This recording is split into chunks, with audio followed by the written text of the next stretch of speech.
Hello guys, welcome to Hatchput Economics. I'm going to try my best to keep these videos under 15 minutes because I have a lot to say and I want to make some separations. My name is Connie and if you haven't done so, please like and subscribe. Hit the like button, hit the bell so you can get notifications. Okay guys, I want to talk about making more money. So I went to the EEOC today. If you don't know, I'm an HR director. I have to work with the Equal Employment Opportunity Commission and the Department of Labor. And the reports are not getting better. The reports are actually getting a little bit more intense. And what do I mean by that? Women of color, Black women who are getting their degrees, who are getting their PhD, their masters, guess what? They're not getting those high-paying jobs. College is an investment. It is not a swag. It is not a clique. It's about money. So if you're watching this channel, before you even get into it, the whole purpose of this channel is financial freedom and economic empowerment. All right? So no matter what you do, my goal is to get you, along with me in my journey to economic freedom. I have a lot of stories to tell. I have been in the retail private industry for over 17 years. I've been an HR manager, store manager, recruiter, trainer, you say it, you name it, I've done it. And I've noticed as a Black woman, even with an Ivy League degree, I went to Cornell, I got my master's in human resources, I got my bachelor's from MCNY, New York, all private colleges, and I saw I had to bust my ass. I had to work triple hard. Well, I saw people with a fraction of my education, zoom, fly right past me. You have to remember when you get into a certain level, even just as a woman, even as a non-minority, it starts to drop drastically. So when you're a Black woman, it's really hard. And I don't think we understand time and money relations. I didn't. I had to learn. I'm not perfect. That's why I'm here. I'm talking to you. So when you're going to college, if you're not working in your field, which most of us aren't, when you're going to college and you're not actually making money, you're taking yourself off the market, you're going to school, you're not working enough to pay off that loan. You're actually acquiring a massive amount of debt just to begin with at a young age while you're not even making money. So that's double debt. So it's imperative that you get into the field and hit the ground running. When you get out of college like I did, and I was in my field, I was very smart. I was very strategic. I was a ninja. I made sure I went to school for what I was going to be working in. That's the first thing I did. But even that did not help. I reached a certain pinnacle, but it seemed there's a black ceiling. Nobody wants to talk about the black ceiling. I call it the tinted ceiling. The black ceiling, the tints, the sexy tints. But it's not so sexy when you're trying to get by and you're trying to, go forward in your field and you know that you have to work twice as hard. It got to a point where when I got to a certain level, my peers weren't half as educated as me. They weren't half as talented as me. I honestly I felt that was a setback for me because who am I supposed to learn and develop from? If you have to get twice as much to get half, that's going to hamper your development. Let me say it again. If you have to get twice as much to get half, it's going to hamper your development because you're supposed to be continuously connecting and networking to people that can get you to the next step. But when you're a Black woman, you have to have double to get to someone that you already surpassed. Let me say it again. When you're a Black woman, you have to get double to get to somewhere where you already surpass economically or intellectually or financially. It's hard for us. So instead of us going crazy, I said, what can I do to make money? So this is about making money. So you're almost 5 minutes in. 4 minutes, I'm doing good. So I want to talk about industries that Black women use. You see, I'm getting mad chill.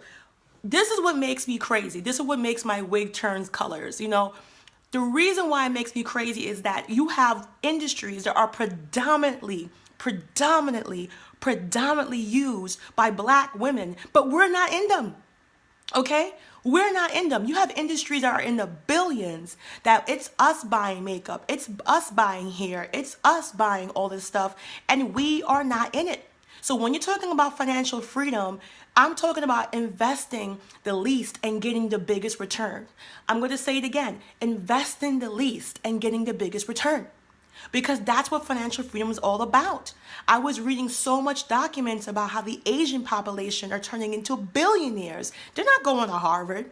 They're not going to Yale. They are strategically picking industries and dominating it, forming a sense of community, forming a sense of togetherness. It's like a roadblock trying to get into some. So I have some windows open here, and you guys know I am a nerd.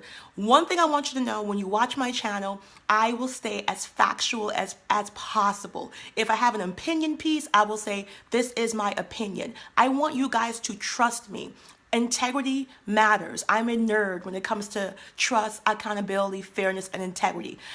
One of my little side things I have to say before I get into this, I have to say, one of my pet peeves is people getting in front of a camera and saying and doing whatever they want and perpetuating that as fact. I think it's toxic.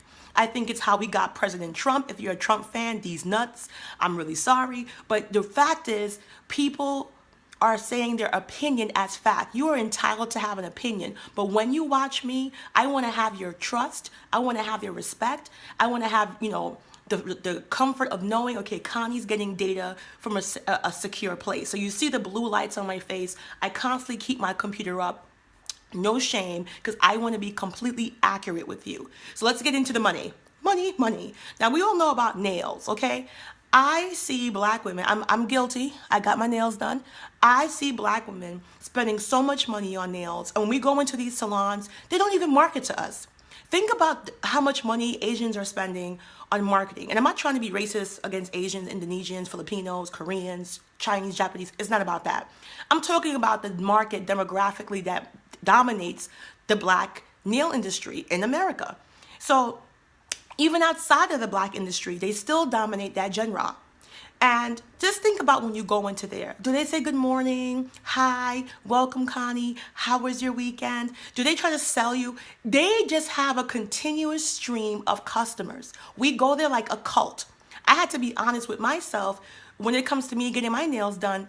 Do my guy hook me up? Do I feel special? No. We just go in there and they don't even advertise to us. There's not even a commercial. Have you ever even seen a nail commercial? The reason why I'm talking about this is because when you have a business, one of the biggest aspects you have to consider in terms of productivity and making a profit is how much you spend on advertising, how much you spend on marketing. Asian people who own these nail salons, who dominate this industry, and guess what? I'm gonna give them a hand.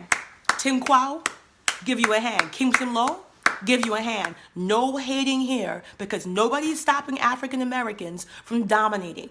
If you do things legitimate way, if you do things the legal way, I will never hate on you. When people say, oh, so-and-so own everything, and why the fuck not? Ain't nobody stopping you from owning it. Ain't nobody stopping you, so stop hating and start imitating and start making that paper, okay?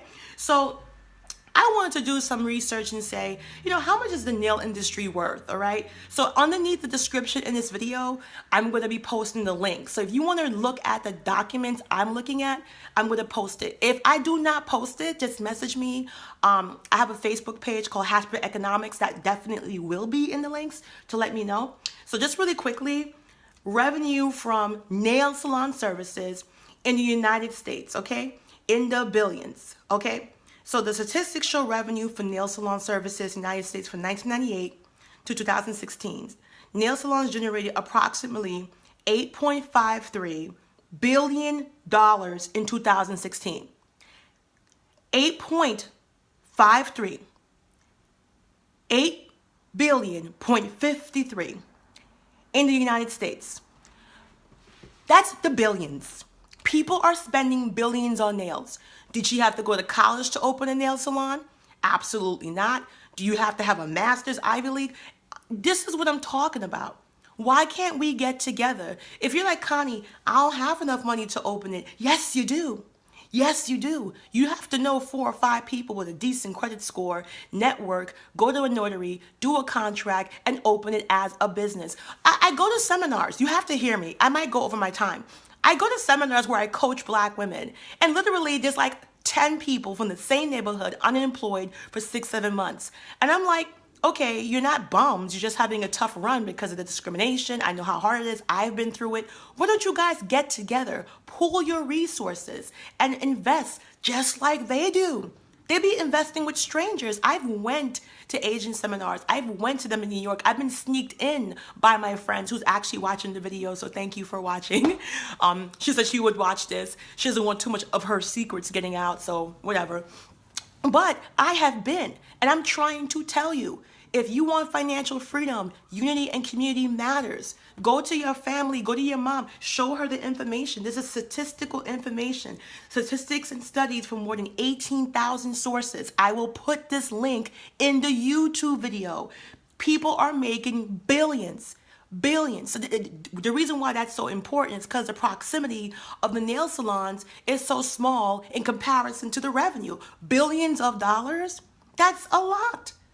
That is just for nails, and it's not counting the other services in the nail salon. That's the scary part. It's not counting toenails. It's counting nails on the finger. It's not counting eyebrows and lashes and waxing and any other thing your nail salon does. It's only counting actual nail services. So that's what's scary. And I really encourage Black people to get aware of these statistics, and probably you'll be more opening to opening your own business. So even if you get to college, this should be something you're interested in venturing to. But you have to understand me. You're talking to a Black woman that spent $80,000 on her graduate degree, then another $68,000 on my undergraduate. And I'm not even telling you the real what I owe. That's just raw. When I say raw, it means no interest. I'm not talking about books and tutoring and board. I'm not talking about any of that. I sleep at night and I can't sleep. I'm like, what if I would have invested that money into a franchise? What if I would have, do you know how many nail salons I could have opened for $80,000? Or liquor stores, or wine stores, or laundromats, or dry cleaners? Isn't the whole point in being rich?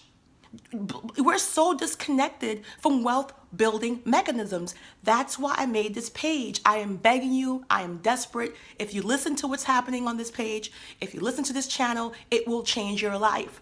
Okay, so I'm not going to show you any more of this because you can't see it, but I will definitely link it underneath so you can see the revenue, what's happening and stuff like that. We get our nails done. We need to get into it. Connie, I don't know where to start. Connie, I don't know how to open a business. Connie. All right, I get it. There's something called the SBA. It's almost in every single state. It's what I use to launch my business. SBA is called the Small Business Association. It's SBA. The United States Small Business Association. I'm going to say it again. United States Small Business Association. It's available in almost every single state and city. This is how you see Asian people, no offense, Asians, I love you, coming over here, can't speak English, but they're getting outstanding loans. They're coming over here with minimum capital, but they're opening businesses. You know why? Because they qualify as a minority. Ha ha ha ha. They qualify and they get special expenditures. And I'm trying to tell women of color, you can do it. You think they know how to run everything? You think they went to Harvard Business School? You think they went to Wharton? The SBA actually has a business guide. They have funding programs, contracting. They have a learning center for absolutely free. This is how I learned. Because entrepreneurship business and working as a corporate robot is completely different, because college teaches you how to be a corporate robot. This is actually very simple. Once you get it, it's consistent, and you have a center to go to. So it's called the Small Business Association. I will link it for you. I will link it inside of the detail. Okay, so I'm going to tell you more. They also have for New York. Now, this is something I'm going to push. You're not a tree. You can move and go to where you want to. If you're talking about the nail and hair care industry, look at the demographics to see how much people spend in your region. If you're in Oregon and Wyoming, if you're in South Dakota, North Dakota, if you are in West Virginia, I don't know, son. I don't know. I don't know if it's going to be profitable. If you have a big business idea, or you're willing to do a big venture, with your family, you might want to consider cities like Florida and Houston and New York. There's a reason why bigger cities cost more, because you can make more. They're not for slackers. I'm going to say it again. Big cities are not for slackers. If you're not going there with an entrepreneurial purpose or a tactical purpose to increase your bottom line, don't move. You're absolutely right. Go back to Alabama, not to be rude, because that's what these cities are made for. They're made for capitalist people, entrepreneurial people. You cannot survive in New York just doing a regular 9 to 5. Even if you're an honest Abe and you went to college, it's gonna consume you. There's no security, there's no job security, there's no guarantee for talent development. And most private industries, if you're not promoted within 5 years, you are gonna be a termination risk, because why keep somebody in the same exact position for 5 years as their salary kind of sort of increases, when you can just term that person and bring another person on to continue doing the same work they were doing for absolutely less. This is what I do as an HR director. This is why I'm so itching to tell you, like a crackhead, that you need to get into entrepreneurship. So now we have the America's Small Business. It's New York City small, it's SBDC, okay, and it provides services to all small business population, including an emphasis on minorities, women's, Native Americans, firms in all stages, veterans, disabled veterans, blah, blah, blah. So it's called the SBDC, all right, America's New York. And it's via SUNY, the State University of New York. So I have connected with women that were living in Virginia. I have connected with women that were living in Arkansas, and I actually encouraged them to make that financial move because they wanted to open up a foot spa, or they wanted to open up, a cosmetic spa. Or they wanted to open up something that demographically would be much more lucrative in New York, and they're very successful. So it all depends on what you want to do and where you are. If you're not sure, the Small Business Association, which I will include in the link in this description, will actually help walk you through that, so you don't have to go in blind. These are how you see bodegas opening. All right, they're not magical bodegas. They know these things. These are how you see Chinese restaurants and nail salons and spas and dry cleaners and laundromats in your neighborhood. That should be you, Black woman. That should be you.